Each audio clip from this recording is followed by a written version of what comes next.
इस वीडियो में हम लोग एक्सेल के एक फंक्शन को कवर करेंगे। The name of that function is unique.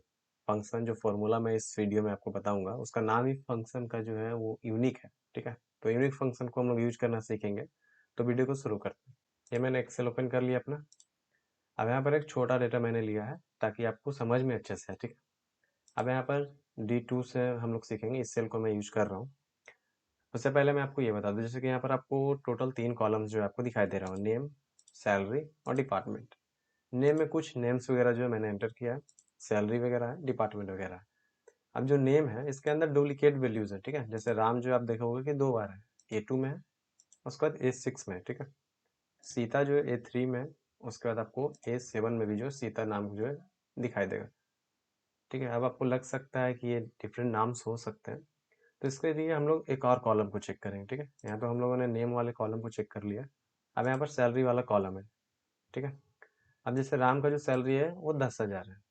अब यहाँ पर जो है राम A7 में जो था, A6 में जो था सॉरी, वो यहाँ पर आप देखो B6 में, यहाँ पर भी सैलरी जो है वही है। आप यहाँ पर देखो B2 B6 सैलरी सेम है। एक और कॉलम से हम लोग जो वेरीफाई कर लेते हैं। ठीक है, वो आपको स्टार्टिंग में पता चल नहीं जाएगा, लेकिन मैं आपको समझाने के लिए इतना जो है आपको बता रहा हूँ। अब जैसे राम है, ठीक है, यहाँ पर मैनेजर दिखा रहा है, नाम जो है राम है, सैलरी 10,000 है और डिपार्टमेंट जो है मैनेजर है। अब A6 वाले में भी हम लोग कंफर्म कर लेते हैं, राम है, सैलरी है 10,000 है, ठीक है, और मैनेजर है, मतलब कि सब कुछ सेम है, मतलब कि डुप्लीकेट वैल्यू है। क्लियर है?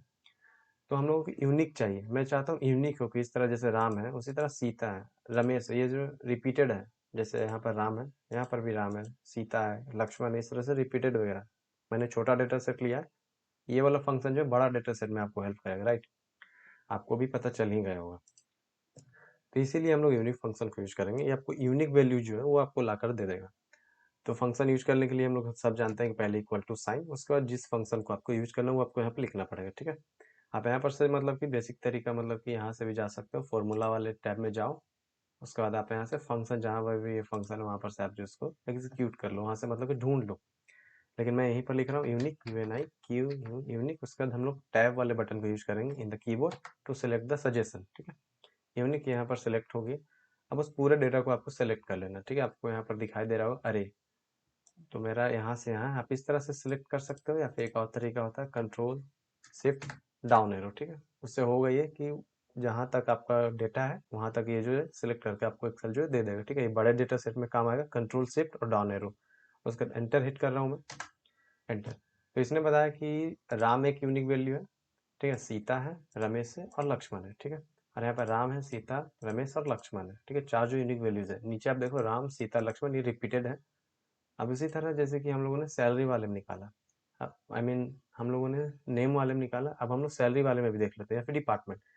Unique equal to sign unique, क्यों सजेशन के साथ जाना है, use the tab keyword, I mean tab key in your keyboard. ये हम लोगों ने सजेशन को जो है चुन लिया। उसके बाद हम लोग करेंगे, यहाँ पर अरे बोल रहा है, जैसे ही आप ओपन पैरेंथेसिस यूज करते हो उसके बाद आपको अरे मतलब कि उस पूरे को सिलेक्ट कर लेना है जहां पर से आप यूनिक वैल्यू चाहते हो। Manager, control shift down arrow, ये मैंने कर लिया। उसके बाद एंटर। तो यहाँ पर बता रहा है कि मैनेजर एक यूनिक मतलब कि डिपार्टमेंट है, जूनियर मैनेजर, एग्जीक्यूटिव, उसके बाद ब्रांच मैनेजर। ठीक है, अब मैं यहाँ पर आपको देता हूँ, ये आपके लिए रहेगा जो आपको कमेंट सेक्शन में बताना है। ठीक है, अब यहाँ पर आपको बताना है कि सैलरी में कौन कौन से यूनिक सैलरीज है। ठीक है, यहाँ पर आपको सैलरी बताना है, सैलरी। अब यहाँ पर जो ये चारों जो है, यहाँ पर आपको बताना है कि कौन कौन से यूनिक वैल्यू है of the salary in the comment section. ठीक है, समझ में तो आपको आ गया होगा किस तरह से आपको करना है। आपको इक्वल टू साइन देना है, उसके बाद यूनिक लिखना है। यूनिक लिखने के बाद जो जो भी आपका डेटा है, जहाँ पर भी डेटा है, उस डेटा को सिलेक्ट करके बस आपको एंटर कर लेना है। ठीक है, सो आई होप कि कोई डाउट वगैरह नहीं हुआ, फिर भी आप कमेंट सेक्शन पे यूज करो। लेकिन हाँ, आप इसको जरूर बताना, ठीक है, कमेंट सेक्शन में कि यूनिक वैल्यू जो आपने निकाला सैलरी का वो कौन कौन से यूनिक वैल्यूज है। So thank you so much for your time guys, have a good day.